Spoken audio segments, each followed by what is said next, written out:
फार ग्राउंडच्या एका टोकापासून शोएब अख्तर पळायला सुरुवात करतो। पळताना त्याचे उडणारे भीतीदायक केस दिसतात।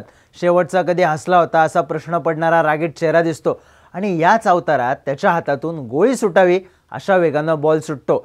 समोरचा बॅटर फक्त एक पाय बाहेर काढतो आणि कडक चौवा मारतो। अगदी जागेवरून शॉट मारताना तो ना दातोट खातो ना क्रीजच्या बाहेर येतो। Stand and deliver. एकतर एवढ्या लांबून पळत यायचं, दातोट खाऊन बॉल टाकायचा आणि समोरचा जागेवर थांबून मारतोय। ही गोष्ट कुठलाही बॉलरचा इगो हर्ट करू शकते। अख्तरचा इगो तर बॉलपेक्षा जोरात विषय। पुढच्या बॉलला अख्तर साईड चेंज करतो, ओव्हर द विकेट येतो। पळत येणं, उडणारे केस, सगळं पिक्चर सेम। पण चिडलेला शोएब यावेळी बाउन्सर टाकतो। टार्गेट बॅटरचं डोकं असतं। हा कार्यकर्ता मगाच्याच शांततेनं हुक मारतो। बॉल जवळपास स्टेडियमच्या छताला जाऊन धडकतो। हा एवढा मोठा किस्सा सांगितला कारण जेस्सी रायडर हा काय विषय होता हे यातून सहज समजून येतंय। जेस्सी रायडर न्यूझीलंडचा प्लेयर। सुरुवातीला तगडा वाटायचा, खतरनाक मारायचा, समोर स्पिनर आणा किंवा फास्टर कोणालाच दया दाखवायचा नाही। नंतर त्याला पोट सुटलं तरीही खतरनाकच मारायचा। हेल्मेटच्या खाली डोक्याला बांधलेला रुमाल आणि पटकन पॉन्टिंगची आठवण यावी असं बेरके हास्य घेऊन गडे मैदानात उतरायचा। फिटनेस बघून पळून रन कसे काढणार यावर शंका यायची, पण जागेवर उभं राहून बुक्का पाडत असल्यानं पळायची गरजच पडायची नाही। एक काळ होता जेव्हा क्रिकेटच्या मैदानापासून ते क्रिकेटच्या पत्त्यांपर्यंत जेस्सी रायडरचं नाव प्रचंड गाजायचं। पण अचानक गायब कुठं झाला? रायडरचा गेम दारूमुळे संपला की दुसरं कुठलं कारण होतं? आणि जेस्सी रायडर सध्या काय करतो हेच सांगणारी ही स्टोरी। नमस्कार, मी चिन्मय आणि तुम्ही पाहताय बोलबिडू। व्हिडिओचा इंट्रो मोठा होता कारण जेस्सी रायडरचा क्रिकेटमधला इंट्रो सुद्धा असाच भक्कम होता। त्याच्या आयुष्याची सुरुवात तशी बऱ्याच स्ट्रगलमधून झाली। आई वडील लहानपणीच वेगळे झाले, याला राहायला घर नव्हतं। मग हा मित्रांच्या घरी राहिला, सोफ्यावर झोपला, पण लढत राहिला। या सगळ्यात त्याच्यातलं टॅलेंट दिसून आलं इनडोअर क्रिकेटमध्ये। भावाच्या अंगात ताकद होती, वजन जास्त असलं तरी स्पीड होता, बॉलिंगही टाकू शकायचा। त्यामुळे इनडोअर क्रिकेटमध्ये त्याला डिमांड होती। पण हेच स्किल त्याला डोमेस्टिक क्रिकेटमध्ये घेऊन गेलं आणि तिथून इंटरनॅशनल क्रिकेटमध्ये सुद्धा। इंटरनॅशनल क्रिकेटमध्ये जेस्सी रायडर आला 2008 मध्ये, पण त्याची खरी झलक दिसली भारताविरुद्ध 2009 मध्ये। वन डे क्रिकेटमध्ये ब्रेंडन मॅककलम आणि जेस्सी रायडर हे दोघं एकत्र ओपनिंगला यायचे। मुळात ही गोष्टच टेन्शन देणारी होती। त्यातही भारताविरुद्धच्या त्या सिरीजमध्ये जेस्सी रायडर भारतीय बॉलर्सवर अगदी तुटून पडला होता। त्यानं 56च्या ॲव्हरेजनं 4 इनिंग्समध्ये 225 रन्स केले होते। त्यात एक खणखणीत सेंचुरी सुद्धा होती। हे रसायन जरा जास्तच वेगळं आहे आणि वन डे क्रिकेटमध्ये धुव्वा करणारं आहे, याची झलक तेव्हा सगळ्यांनीच पाहिली। पण विषय इथंच थांबला नाही। रायडरनं डोक्यात राग धरल्यासारखा टेस्ट क्रिकेटमध्ये टीम इंडियाचा पिट्टा पाडला। नेपियर टेस्टमध्ये त्यानं 200 केला, त्याच्या आधीच्या टेस्टमध्ये 100 केला।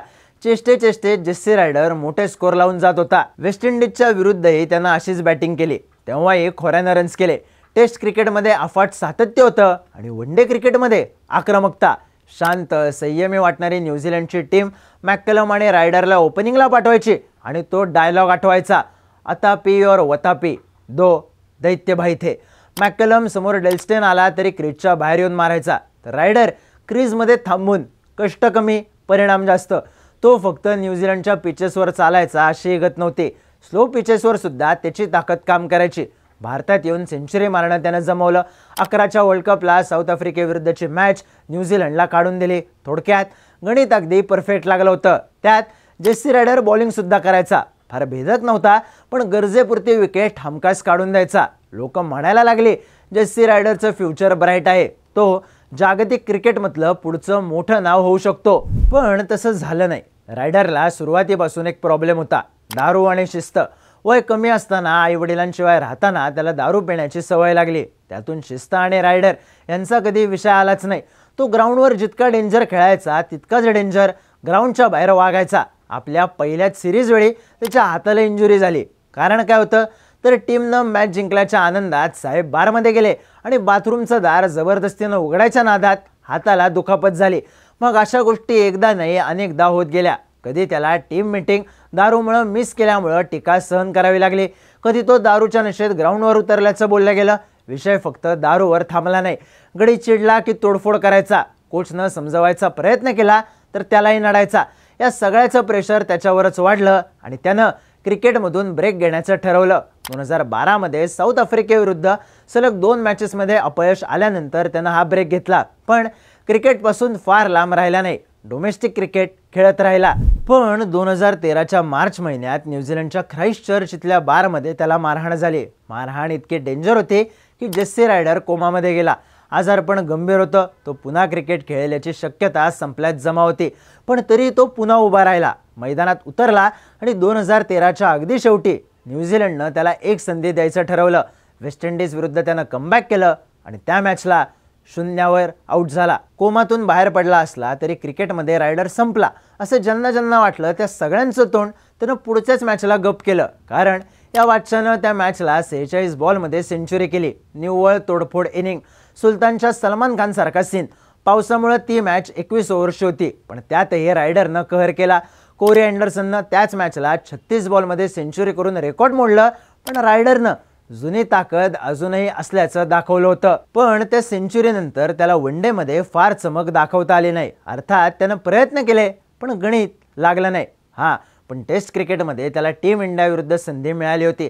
पण हा गडी मॅचच्या आदल्या दिवशी दारू पिला. त्याच्या या पिण्याची चर्चा झाली आणि त्याची टीममधली जागा गेली. मॅचच्या आदल्या दिवशी रात्री उशिरापर्यंत त्याचं बारमध्ये असणं हे न्यूझीलंडच्या प्लेयर्सला आणि त्यांच्या बोर्डला खटकलं आणि टेस्टमधल्या कमबॅकचा चान्स संपला. वनडे क्रिकेटलाही ब्रेक लागला आणि जेस्सी रायडर इंटरनॅशनल क्रिकेटच्या सीनमधून गायब झाला. प्रचंड पोटेन्शियल असलेला प्लेयर दारू आणि बेशिस्त या दोन्हीच्या जाळ्यात अडकला तो कायमचाच. पण सध्या जेस्सी रायडर काय करतो तर त्यानं इंडोर क्रिकेटमध्ये पुन्हा चांगलं नाव कमावलं. तिथं जुन्या चपळतेनं खेळला. आपल्यात अजूनही स्किल्स आहेत हे दाखवून दिलं. तो प्लेयर म्हणून वेगवेगळ्या लीग्समध्ये दिसतो. पण या लीग्स महत्त्वाच्या नसतात. अर्थात बातम्यांच्या दृष्टीने त्यांचं महत्त्व कमी असतं. पण जेस्सी रायडरसाठी त्यांचं महत्त्व मोठं आहे. आपल्याला आणखी एक संधी मिळायला पाहिजे होती असं म्हणणाऱ्या जेस्सी रायडरसाठी या लीग्स म्हणजे एक साधन आहे. क्रिकेटच्या सीनमधून आपलं नाव पुसून न देण्याचं. त्याला माहीत नसेल कदाचित, पण भारतातल्या एका पिढीला जेस्सी रायडर चांगलाच लक्षात आहे. त्यानं केलेल्या धुलाईमुळं आणि क्रिकेटचे पत्ते खेळताना स्ट्राईक रेटचा राजा असणाऱ्या जेस्सी रायडरच्या कार्डमुळं. रायडर बेशिस्त होता पण भारी होता, हे तेवढं खरं.